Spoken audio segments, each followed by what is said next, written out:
नमस्कार दोस्तों, GK magic trick style channel में आप सबका बहुत बहुत स्वागत है। दोस्तों, करंट अफेयर की वीडियो आपके लिए लेकर आ गए हैं। आपका exam SSC MTS, SSC GD, railway NTPC, ELP, RPF किसी भी एग्ज़ाम की तैयारी कर रहे हैं, करंट अफेयर आपको आनी चाहिए क्योंकि आजकल देख रहे हैं कि जीएस में करंट अफेयर का रोल काफ़ी बढ़ रहा है। इसी को देखते हुए हम लोग पॉइंट टू पॉइंट जिस टाइप के क्वेश्चन एग्ज़ाम में पूछे जाते हैं उस टाइप के क्वेश्चन आपके लिए करंट अफेयर लेके आए हैं। करंट अफेयर में आपको कोई लिखने का नहीं आता है कि बताइए पूरे समाज में कोई ये योजना चालू है उसके बारे में बताइए। आप वनडे एग्जाम की तैयारी कर रहे हैं, इसलिए जिस टाइप के क्वेश्चन आपको कराए जाएंगे तो उसके साथ आपको पढ़ना है और वीडियो को लाइक शेयर सब्सक्राइब जरूर करना है क्योंकि ये चैनल आपका ही है। आप करंट अफेयर की टेंशन छोड़ दीजिए, जैसे 15 क्वेश्चन कराए जाए आप उनको याद कर लीजिए, आप क्लास में ही याद कर लेंगे बस। आप रोजाना आपको वीडियो देखनी। चलिए स्टार्ट करते हैं।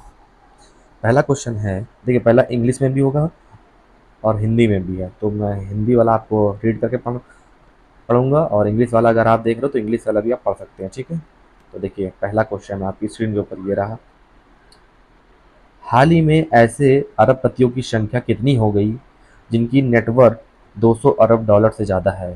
पूछा जा रहा है कि हाल ही में ऐसे कितने अरबपतियों की संख्या हो गई है जिनकी नेटवर्थ 200 अरब डॉलर से ज़्यादा है। तो आप कहेंगे ऐसे 4 अरबपतियों की संख्या है जिनकी नेटवर्थ 200 अरब डॉलर से ज़्यादा है, ठीक है।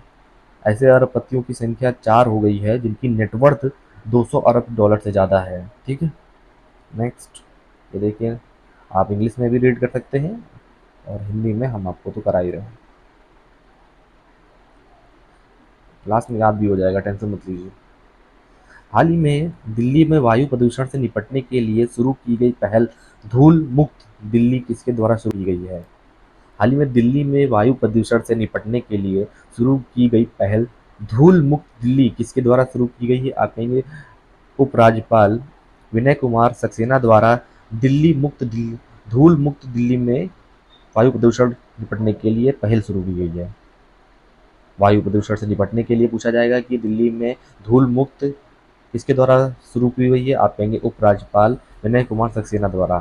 क्वेश्चन किसी भी तरीके से पूछा जाए, करंट अफेयर बस आपको घुमाता है, क्वेश्चन इसे डायरेक्ट पूछे जाते हैं लेकिन घुमाता है तो आंसर नहीं दे पाते हैं, ठीक है। आपको याद रखना है कि धूल मुक्त जो प्रदूषण से निपटने के लिए जो योजना चालू की गई है किसने चालू की है। आप कहेंगे दिल्ली में चालू है धूल मुक्त और उपराज्यपाल विनय कुमार सक्सेना ने चालू करी है। नेक्स्ट, इंग्लिश में आप रीड करते रहिए।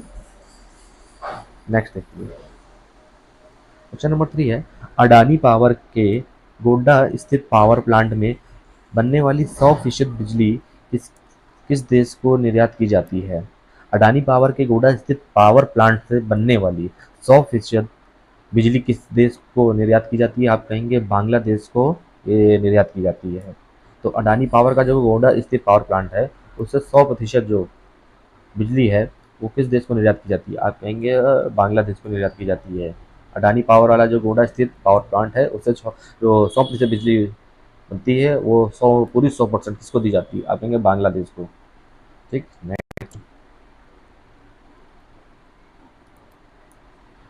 क्वेश्चन नंबर 4, हाल ही में भारतीय खाद्य सुरक्षा मानक प्राधिकरण जिसे FSSAI बोलते हैं द्वारा वैश्विक खाद्य नियामक शिखर सम्मेलन 2024 का आयोजन कहाँ किया गया है। वो किया गया है नई दिल्ली में। हाल ही में भारतीय खाद्य सुरक्षा मानक प्राधिकरण द्वारा विश्व वैश्विक खाद्य शिखर सम्मेलन 2024 का आयोजन नई दिल्ली में किया गया है, ठीक है। पूछा जाए कि भारतीय खाद्य सुरक्षा मानक प्राधिकरण फसाई द्वारा वैश्विक खाद्य नियामक शिखर सम्मेलन 2024 का आयोजन नई दिल्ली में हुआ है। बातें हैं, फसाई का फुल फॉर्म होता है food safety and standard authority of India. इसका रखिएगा, food safety and standards authority of India. इसकी स्थापना 2008 में हुई थी, याद रखिएगा। और इसके आपको सीईओ वगैरह पूछा जाए तो आप बताएंगे कि फसाई के जो सीईओ हैं वो हैं श्री कमलावर्धना रॉय, ठीक है। याद रखिएगा इसके फसाई के जो सीईओ हैं आप कहेंगे उनका नाम है श्री कमलावर्धना रॉय, ठीक है। इतना याद रखिएगा फसाई के बारे में। 2008 में स्थापना हुई थी और फूड सेफ्टी एंड इस स्टैंडर्ड अथॉरिटी ऑफ इंडिया इसका फुल फॉर्म है। चलिए नेक्स्ट।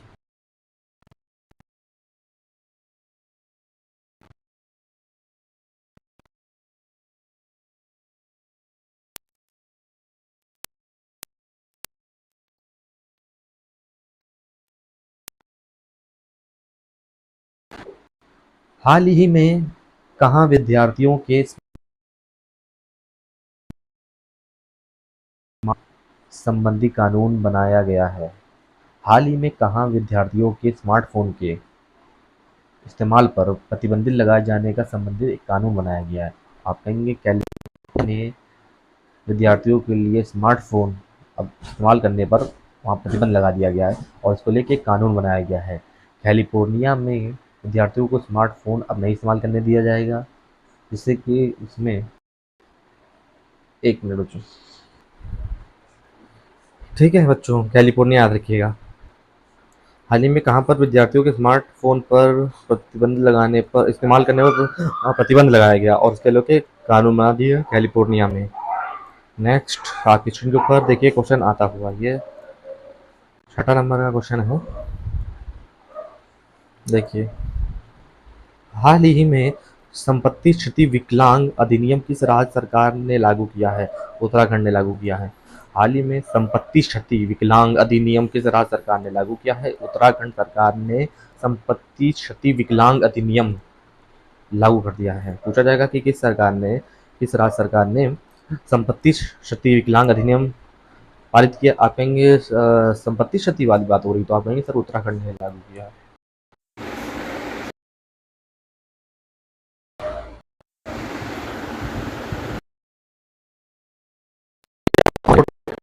कौन सा देश शीर्ष स्थान पर है?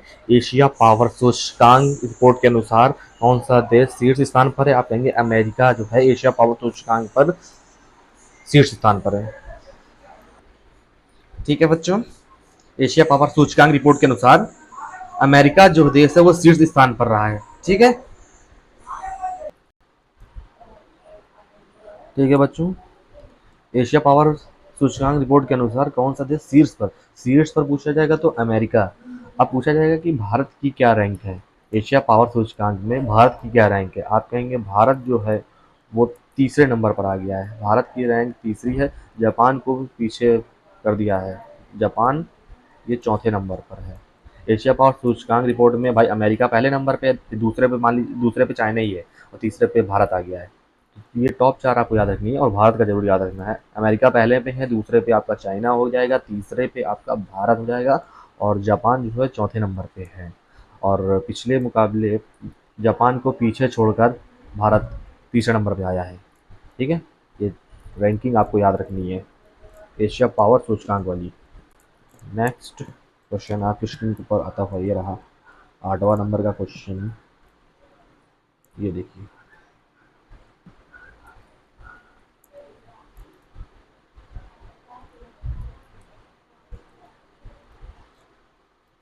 8वां क्वेश्चन है कि भारतीय प्रौद्योगिकी संस्थान आईआईटी और किस संस्थान ने मिलकर ABHED नामक बुलेट प्रूफ जैकेट विकसित की है?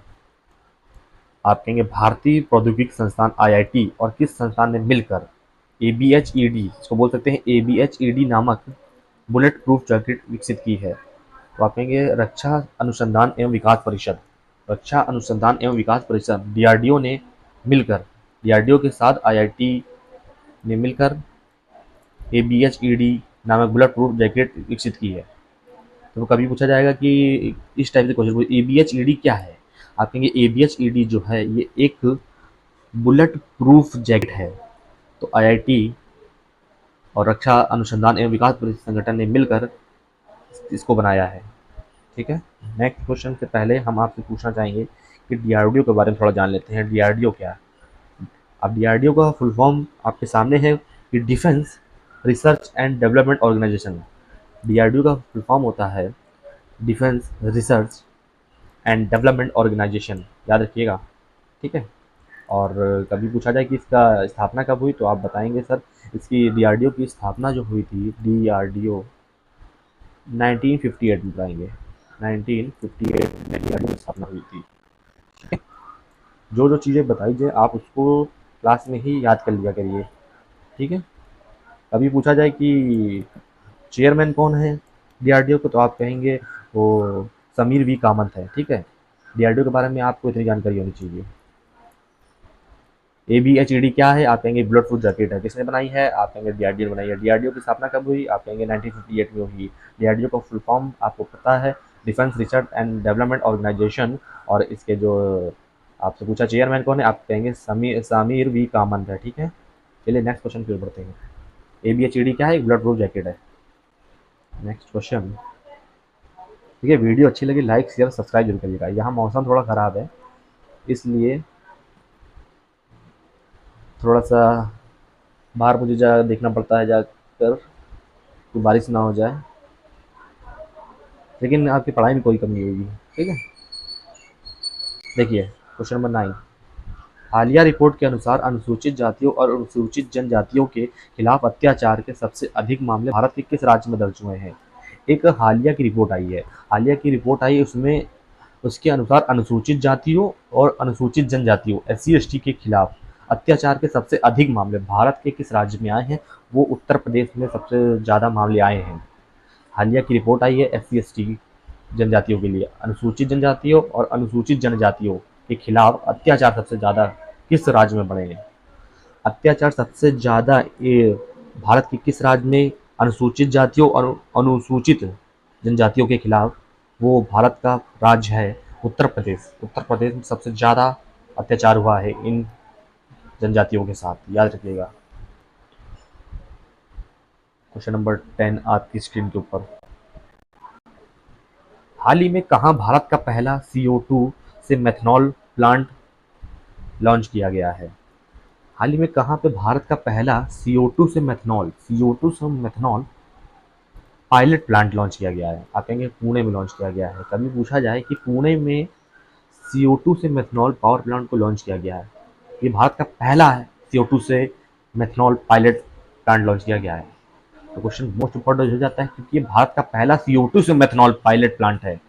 CO2 से मेथनॉल पायलट प्लांट है, ये कहाँ लॉन्च किया गया है, आप कहेंगे पुणे में लॉन्च किया गया। ये भारत का पहला है CO2 से मेथनॉल वाला। नेक्स्ट क्वेश्चन आपकी स्क्रीन के ऊपर आता हुआ ये रहा, देखिए ध्यान से। 11वां क्वेश्चन है, प्रतिवर्ष किस तारीख को विश्व रेबीज दिवस मनाया जाता है। विश्व रेबीज दिवस आप कहेंगे 28 सितंबर को मनाया जाता है। 28 सितंबर को विश्व रेबीज दिवस मनाया जाता है, जानते हैं कि नहीं आप। पूछा है कि विश्व रेबीज दिवस कब मनाया जाता है, आप कहेंगे 28 सितंबर को विश्व रेबीज मनाया जाता है। नेक्स्ट, रेबीज में क्या होता है, व्यक्ति को पानी से डर लगने लगता है, ठीक है। नेक्स्ट क्वेश्चन देखिए, 12वां क्वेश्चन, हाल ही में 8वें जल सप्ताह 2024 का आयोजन कहाँ हुआ है। हाल ही में 8वें जल सप्ताह 2024 का आयोजन कहाँ हुआ, आप कहेंगे नई दिल्ली में हुआ है।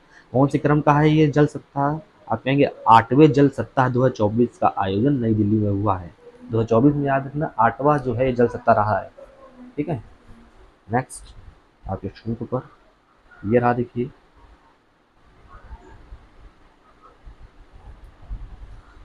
30 नंबर का क्वेश्चन है कि निम्नलिखित में से एनपीएस वात्सल योजना किस पर केंद्रित है।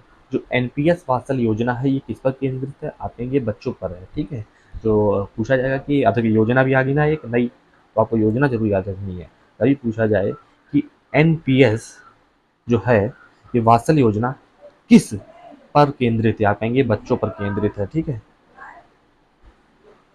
नेक्स्ट,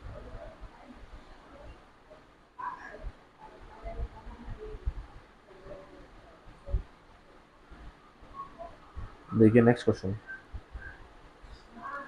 कौन सा देश पिछले 4 वर्षों में भारत से हथियारों का सबसे बड़ा आयातक बनकर उभरा है। कौन सा देश है जो पिछले 4 वर्षों में भारत से हथियारों का सबसे बड़ा आयातक बनकर उभरा, आप कहेंगे वो है आर्मेनिया। याद रखिए आप, वो कौन सा देश है, आप कहेंगे वो है आर्मेनिया। पिछले 4 वर्षों में भारत से हथियारों का सबसे बड़ा आयातक बनकर उभरा है, वो है आर्मेनिया, ठीक है। अब क्वेश्चन आपसे कभी पूछ लिया जाए, क्योंकि क्वेश्चन इस टाइप के ही पूछे जा रहे हैं, तो आपको हर टाइप के क्वेश्चन से याद होने चाहिए, और जो करंट अफेयर आपको पढ़ाया जाए उसको देखते जरूर चलिए, ठीक है।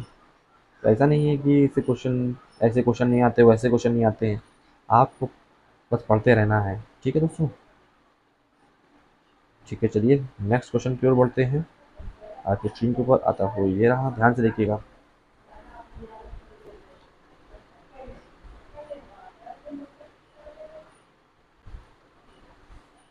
हाल ही में फ्रांस के राष्ट्रपति इमैनुअल मैक्रों ने यूएनएससी में भारत की स्थायी सदस्यता का समर्थन किया है। वर्तमान में इसमें कितने स्थायी देश हैं, सदस्य हैं? आप कहेंगे 5 देश हैं, क्योंकि जो फ्रांस के जो राष्ट्रपति हैं उनका नाम पहले याद रखिए, इमैनुअल मैक्रों। उन्होंने यूएनएससी में भारत की स्थायी सदस्यता का समर्थन किया है। वर्तमान में इनमें कितने जो है देश हैं वो परमानेंट है, बोलते हैं स्थायी सदस्य हैं। याद रखिएगा 5 जो देश हैं वो इसमें यूएनएससी में परमानेंट हैं, ठीक है। अब कभी पूछा जाए कि यूएनएससी का फुल फॉर्म क्या होता है, यूएनएससी का फुल फॉर्म या पहले याद रखिए, यूएनएससी का फुल फॉर्म होता है United Nations security council. United nation security council होता है, याद रखिएगा, ठीक है। अब इसमें टोटल 15 मेंबर होते हैं, यूएनएससी में टोटल 15 मेंबर होते हैं, यूएनएससी में टोटल 15 मेंबर होते हैं, जिसमें से 5 हमारे परमानेंट होते हैं, इसको स्थायी बोला जाता है, और 10 जो होते हैं नॉन परमानेंट रहते हैं। और जो नॉन परमानेंट का भारत रह चुका है अध्यक्ष, ठीक है।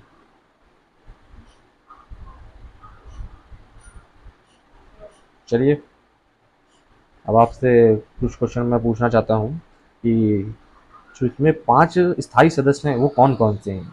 आप कमेंट बॉक्स में बताएंगे कि मैं आपको बता दूँ? चलिए मैं ही बता देता हूँ, क्योंकि वीडियो से आप आए हैं तो यहाँ सब कुछ याद करके जाएंगे। ऐसा कुछ नहीं है कि जहाँ से कुछ आपको बाकी छोड़ा जाएगा, ठीक है। वीडियो अच्छी लगे लाइक शेयर सब्सक्राइब जरूर करिएगा। तो 5 स्थायी सदस्य हैं, तो उसमें से पहला आपको याद रखना है कि कौन सा है। पहला है हमारा चाइना, ठीक है, पहला है चाइना। सेकंड है यूएसए, अमेरिका, ठीक है।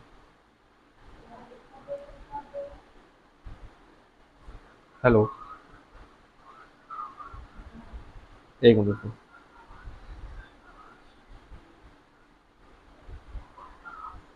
ठीक है, तू उधर तक तो मैं आ रहा हूँ। ठीक, ठीक।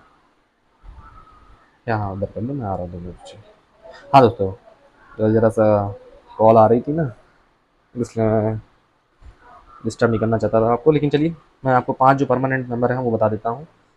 तो पहला चाइना हो गया, दूसरा आपका यूएसए हो गया, ठीक है, और तीसरा हो गया आपका फ्रांस। तीसरा याद रखिएगा, तीसरा हो गया आपका सर फ्रांस, और इन्हीं के जो राष्ट्रपति इमैनुअल मैक्रों, ठीक है। और चौथा जो आपका हो गया, चौथा सर आपका हो गया रूस, और लास्ट इज जो पांचवा है आप कहेंगे वो यूके है, यूके यूनाइटेड किंगडम, ठीक है, ब्रिटेन, ठीक है दोस्तों।